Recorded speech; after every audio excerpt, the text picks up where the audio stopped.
सहकार radio पर आप सुन रहे हैं कहानियों का कारवां।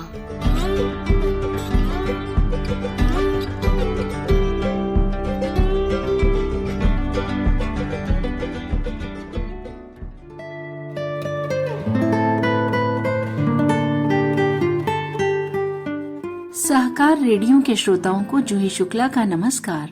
कहानियों का कारवां में आज सुनिए महिला कैदियों के जीवन पर आधारित सीमा आजाद की कहानी फातिमा। इसे उनकी किताब औरत का सफर जेल से जेल तक से लिया गया है, जिसे प्रकाशित किया है अगोरा प्रकाशन वाराणसी ने।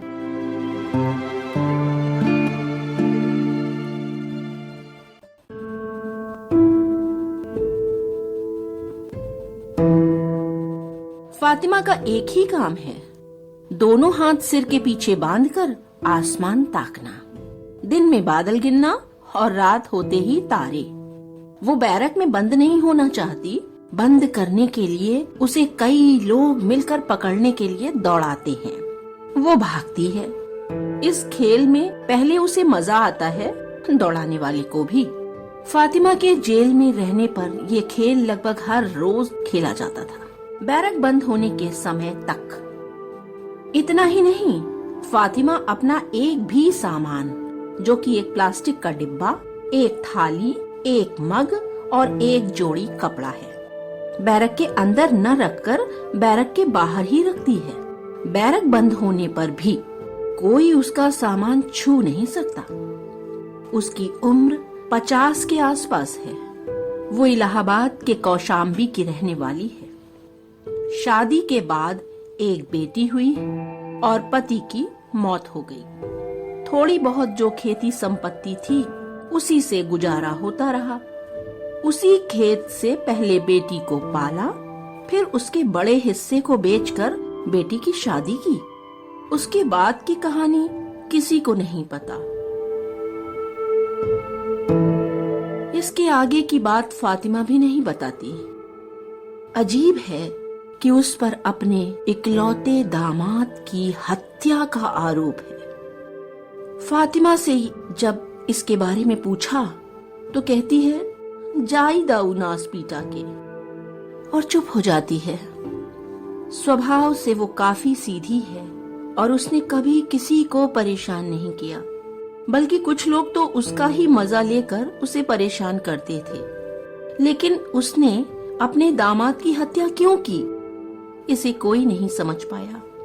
उसकी टुकड़ा टुकड़ा बातों की कड़ियों को जोड़कर जो बात समझ में आई वो ये कि उसका दामाद उसकी बेटी को पीटता था, तब भी जब वो मायके आती थी, यानी माँ के सामने भी बेटी को पीटता था।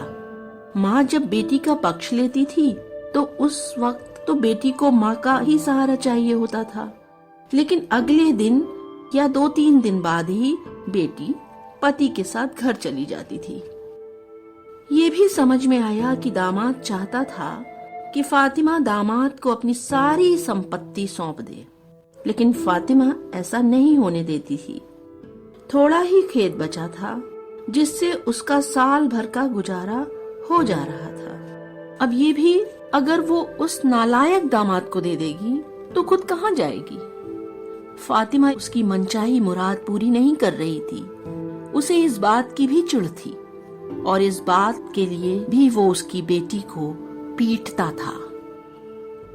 इसी मारपीट में एक दिन फातिमा ने घर में रखे किसी भारी औजार से दामाद पर वार कर दिया और वो वहीं गिरकर मर गया। फातिमा रंगे हाथों पकड़ी गई थी। उसे जेल भेज दिया गया। वो बता नहीं पाती है कि उसके केस की पैरवी कौन कर रहा है। कभी कभी बेटी अदालत में मिलने आ जाती है। फातिमा जब से जेल में है तब से ऐसी ही है, अपने में मगन, गुमसुम, न खाने का होश न पीने का, केवल आसमान की ओर देखना ही उसका काम है। उसकी इस आदत के कारण कुछ महिला कैदी उसे ज्योतिष भी मान बैठी हैं।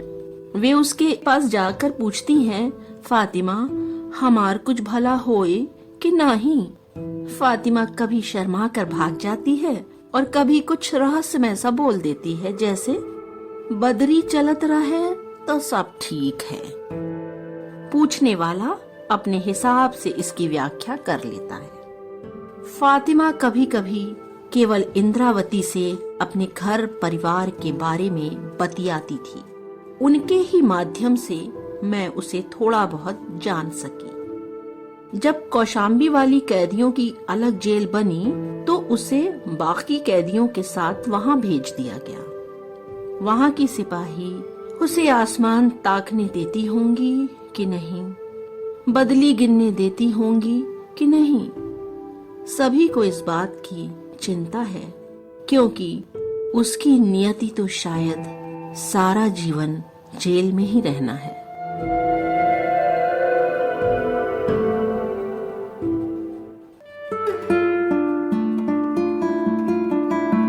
तो श्रोताओं, सहकार रेडियो पर कार्यक्रम कहानियों का कारवां में अभी आप सुन रहे थे महिला कैदियों के जीवन पर आधारित सीमा आजाद की कहानी फातिमा। आशा है कहानी आपको पसंद आई होगी। अगर आप सहकार रेडियो का कार्यक्रम पहली बार सुन रहे हैं और इससे जुड़ना चाहते हैं तो व्हाट्सएप ग्रुप से जुड़ने के लिए अपने अकाउंट से 9617226783 पर नाम और जिला या शहर का नाम लिखकर भेजें। यूट्यूब पर जुड़ने के लिए चैनल सब्सक्राइब करें और फेसबुक पर जुड़ने के लिए पेज लाइक करें। सहकार रेडियो के बारे में अधिक जानने और पुराने कार्यक्रम सुनने के लिए वेबसाइट sahakarradio.com देखें। तो ऐसी ही प्रगतिशील कहानियों के साथ कहानियों का कारवां यूं ही चलता रहेगा। फिलहाल दीजिए इजाजत मुझे यानी जूही शुक्ला को। नमस्कार।